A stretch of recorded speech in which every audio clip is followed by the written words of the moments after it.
जब हमारे यहाँ दशहरा की पूजा होती है तो आपको सैकड़ों असलहे रख के सारे लोग इकट्ठा होकर एक ही जगह पूजा होती है। राजा भैया का हमारे ख्याल से इतना निशाना तो खराब नहीं है कि फायर करेंगे वो इस लायक रहेंगी जो इतना बयान दे रही है। क्या आपको लगता है कि पॉलिटिकल कोई सपोर्ट कर रहा है पीछे से? साहब 100 करोड़ रुपए और 25 लाख रुपए महीना इन्होंने मांगा है, मतलब इसका मतलब ये इतना अगर इनको दे दिया जाए, राजा भैया के पास इतना पैसा हो दे दे तो कुछ नहीं बोलेंगे। ये जो हथियारों वाली बात है जो उन्होंने तस्वीर साझा की है, ये दूसरा मौका है। बसपा सरकार में इस तरह के आरोप लगे थे आप लोगों के ऊपर और अब इन्होंने लगाया है। कोर्ट में ही बदल जाती हूँ, एक बार कहती है कि साहब जो है फर्जी सिग्नेचर बनाया गया, दूसरी तब कहती है कि हमारे पति ने जबरदस्ती कट्टा लगा के लिखा लिया था। क्या राजा भैया ने अपनी पत्नी के ऊपर फायर किया था? एक ऑडियो है। ये देखिए फर्जी बातें हैं। यूपी की सियासत में लगभग 3 दशक से बड़ा नाम, बड़ा परिवार और सबसे बड़ा राजनीतिक रसूख रखने वाले कुंडा से विधायक रघुराज प्रताप सिंह उर्फ राजा भैया इन दिनों अपनी पत्नी के आरोपों से घिरे हुए हैं। पत्नी ने एक पोस्ट शेयर की सोशल मीडिया पर, उसमें राजा भैया के ऊपर कई सारे आरोप लगाए, खुद पर गोली चलाने की बात कही और कहा कि राजा भैया के पास ऐसे हथियार हैं जिससे सामूहिक विध्वंस किया जा सकता है। तमाम सारे आरोपों के साथ उन्होंने पीएमओ में शिकायत की, जिस पर जांच के आदेश भी हुए हैं, ऐसी जानकारी बताई जा रही है। लेकिन इन सब आरोपों के बीच एक नाम है जो राजा भैया के साथ राजनीति में लंबे समय से है, पारिवारिक रिश्ता है और राजा भैया के भाई जैसे ही हैं अक्षय प्रताप सिंह। इन के नाम पर बहुत सारे आरोप भानवी सिंह ने लगाए हैं और इन आरोपों के केंद्र बिंदु में एक ओर जहां राजा भैया है तो वहीं दूसरी ओर अक्षय प्रताप सिंह है। और हमारे साथ बातचीत करने के लिए अक्षय प्रताप जी जुड़ रहे हैं। अक्षय जी, सबसे पहला सवाल आपसे कि राजा भैया के ऊपर जितने आरोप लगते हैं वो तो चुप रहते हैं, आप हनुमान की तरह सारे आरोप, सारे वार खुद पर झेलते हैं और खुद ही जवाब देते हैं। ये कारण क्या है कि राजा भैया पर जितने आरोप लगे उससे ज्यादा आरोप आप पर भी लगे? ऐसा है कि अस्तर होता है और जब एक टीम होती है तो टीम के काम बटे होते हैं, टीम के काम बटे होते हैं और उनके राजा भैया का स्तर नहीं कि वो भानवी सिंह का जवाब दें, उसके लिए हम ही पर्याप्त हैं। तो वो पत्नी है उनकी, बहुत सारे आरोप। पत्नी से मतलब नेता तो राष्ट्रीय अध्यक्ष है हमारे, वो अगर हमारे राष्ट्रीय अध्यक्ष पे कोई आरोप, भाई के साथ साथ राष्ट्रीय अध्यक्ष भी है, अगर उन पे आरोप लग रहा है तो पहले हम जवाब देंगे उसका और दे रहे हैं। इसमें कोई गलत बात तो है नहीं, इसमें तो कोई गलत बात नहीं है। हमारे राष्ट्रीय अध्यक्ष है, उनका स्तर नहीं है ना इस टाइप से बोलने का। क्या बोले, अरे जो आरोप भी हो, आरोप कुछ ठीक ठाक हो, प्रमाणित हो तब तो समझ में आती बात। ऐसे ऐसे आरोप लगाती हैं, ऐसे ऐसे कोर्ट में ही बदल जाती हूँ। एक बार कहती है कि साहब जो है फर्जी सिग्नेचर बनाया गया, दूसरी तब कहती है कि हमारे पति ने, जब कोर्ट डांट लगाती, फटकार लगाती तो जो सिग्नेचर मिल रहे हैं तो कहती है साहब ये तो हमारे पति ने जबरदस्ती कट्टा लगा के लिखा लिया था। तो इस टाइप से आरोप उनके जब कोर्ट में हो जाते हैं तो फिर दूसरी जगह क्या कहेंगे आप? अच्छा, एक चीज़ बताइए कि आपने उनको पागल कहा, उन्होंने कहा कि सब्र की सीमाएं तभी टूट गई जब आपने उनको पागल कहा। तो आज थोड़ा कहा, पागल तो बहुत पहले हमने कहा और ये प्रमाणित बात हमने की, कोई ऐसी बात नहीं कि हम, उन्होंने तो फर्जी कहा है, लेकिन इन जो सिजोफ्रेनिया बीमारी उसमें है, इनकी बहन को है और वो वंश की उससे आती है। और आप देख लीजिए डिस्ट्रिक्ट कोर्ट वहाँ पे मुरादाबाद में जो तलाक हुआ उसमें कागज है, हम आप चाहें तो कल का आपको प्रमाण कोर्ट का सर्टिफिकेट का कॉपी दे देंगे आपको। इनकी बड़ी बहन का तलाक इसी ग्राउंड पे हुआ है। अच्छा, ये और यही नहीं, ये नूर मंजिल में जाती थी और डॉक्टर जैकब से इलाज कराती थी, अपनी बहन का भी कराती थी, खुद का भी कराती थी, मनोरोग का इलाज कराती थी, डॉक्टर जैकब से कराती थी, आप पता कर लीजिए। अच्छा, ये जो हथियारों वाली बात है जो उन्होंने तस्वीर साझा की है, ये दूसरा मौका है। बसपा सरकार में इस तरह के आरोप लगे थे आप लोगों के ऊपर और अब इन्होंने लगाया है। ये हथियार क्या वास्तव में आप लोगों के पास इतने, राजा भैया के पास इतने हथियार हैं? क्या ये फोटो का सच क्या है? देखिए, ये फोटो तो फर्जी है, लेकिन जहाँ तक शस्त्र की बात है, शस्त्र हमारा श्रृंगार है। जैसे औरतें जोर पहन के प्रसन्न होती है, वैसे हम लोग शस्त्र हाथ में जब होता है तो बहुत प्रफुल्लित महसूस करते हैं, अपने आप को बहुत अच्छा महसूस करते हैं ना, वो श्रृंगार लगता है, हमको सुंदरता लगती है। ऐसी स्थितियों में जैसे मानिए राजा भैया के नाम 2 लाइसेंस है, बच्चों के नाम लाइसेंस है, माता जी के नाम पे लाइसेंस है, पिताजी के नाम पे लाइसेंस है, कार्बाइन का लाइसेंस उस जमाने का है, जो कि शायद रेयर लोगों के पास में हो।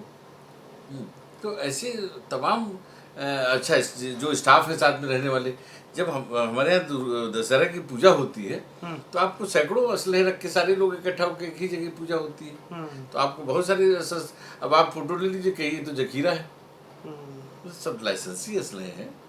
अभी तो दशहरा आएगा तो देख लीजिएगा, आप शस्त्र रखे जाएंगे उसमें, इसी तरह वही कहीं इन्होंने देखा था उस हिसाब से फोटो बना दी। अच्छा, क्या राजा भैया ने अपनी पत्नी के ऊपर फायर किया था? एक ऑडियो है। ये देखिए फर्जी बातें हैं। राजा भैया का हमारे ख्याल से इतना निशाना तो खराब नहीं है कि फायर करेंगे, वो इस लायक रहेंगी जो इतना बयान दे रही ना, इतना खराब निशाना तो नहीं होना चाहिए। जहाँ तक हम जानते हैं, हमें पूछना पड़ेगा इस बात पे, कितना कमजोर निशाना कब से आप कहोगे ना, बड़े हैं लेकिन पूछना पड़ेगा कि इतना खराब निशाना कब से आप कहोगे, जो हम ऑडियो सुन रहे हैं। जो उन्होंने तस्वीर साझा की है बेड पर, वो मरीज के बेड पर लेटे, उसकी जांच ऑलरेडी हो चुकी है, उस बात की जांच हो चुकी है। जिस जिस जिस हॉस्पिटल, अब देखिए यही पागलपन देखिए कि इसको इन्होंने कई जगह लगाया है, घरेलू हिंसा भी लगाया, जांच हुई, जांच में ये पाया गया कि साहब ये हल्की फुल्की कहीं चोट इनको लगी, और उसमें ये डॉक्टर दिखाने गई और डॉक्टर ने कहा नहीं इनको कुछ नहीं, और दवा दिया और भेज दिया।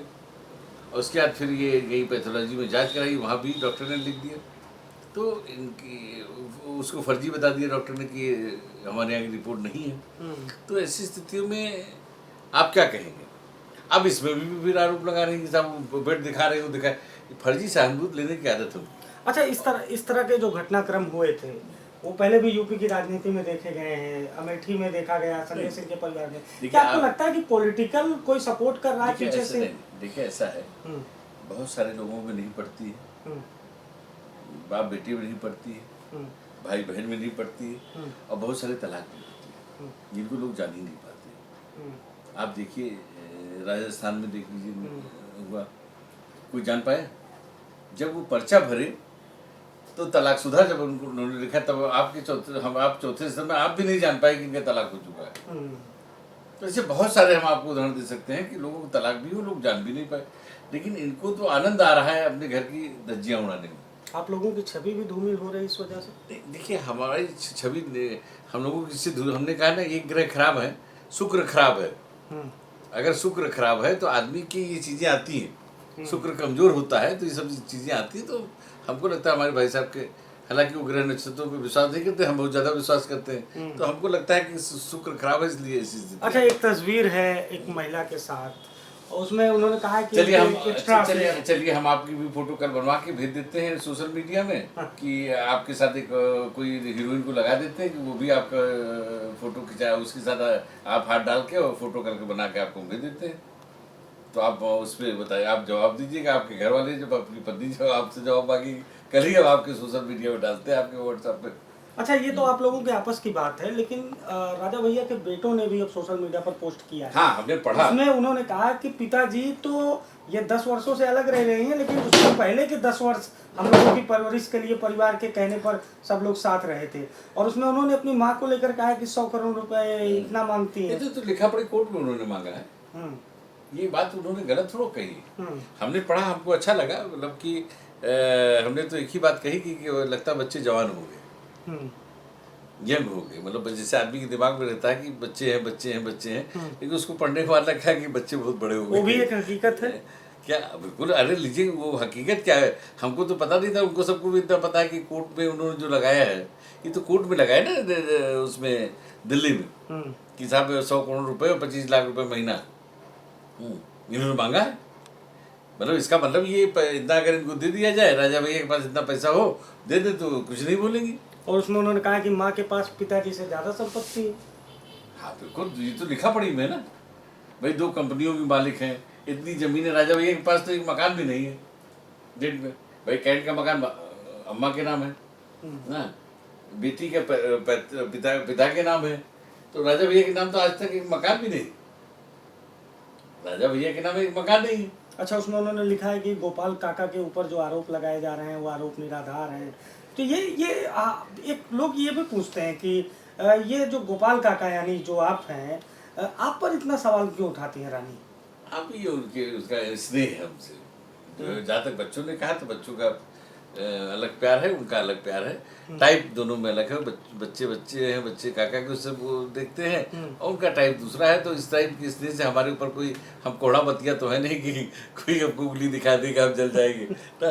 तो यहाँ इससे सबसे फर्क नहीं पड़ता। इनके जैसे तमाम लोग आते जाते रहते हैं, यहाँ कोई किसी उंगली दिखाने से गोपाल जी जलने वाले नहीं। तो ये जो सवाल जवाब का दौर है, सोशल मीडिया का दौर है, आखिरी सवाल है आपसे, ये थमेगा या जब? अब देखिए उनकी ये जब तक वो करेंगी उसका जवाब जाएगा। भाई अगर कुछ करती हो, आपने कैमरा लगा दिया और आपने लगा दिया तो हमको तो बोलना पड़ेगा ना। जवाब की जिम्मेदारी आप ही के पास। नहीं, जवाब की जिम्मेदारी नहीं है, ये जिम्मेदारी नहीं होती, हमारा फर्ज होता है।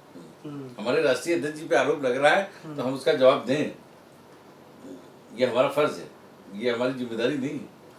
तो बिल्कुल देखिए, राष्ट्रीय अध्यक्ष यानी रघुराज प्रताप सिंह राजा भैया के ऊपर जो आरोप लगे, जो पारिवारिक बातें सामने आई, जो उनकी पत्नी रानी भानवी सिंह ने आरोप लगाए, उन सब पर उनके भाई अक्षय प्रताप सिंह ने खुलकर जवाब दिया, बताया कि क्या पूरा घटनाक्रम है, जो हथियारों की फ़ोटो है, जो एक महिला के साथ फ़ोटो है, उन सब की सच्चाई बताई। हालांकि राज परिवार में जो ये संग्राम देखने को मिल रहा है, इसको लेकर सोशल मीडिया पर बहस है। आप क्या सोचते हैं? दोनों पक्ष सुनने के बाद हमें अपनी राय दें। स्वर्गीय जितेंद्र के साथ अभिषेक शर्मा, लखनऊ।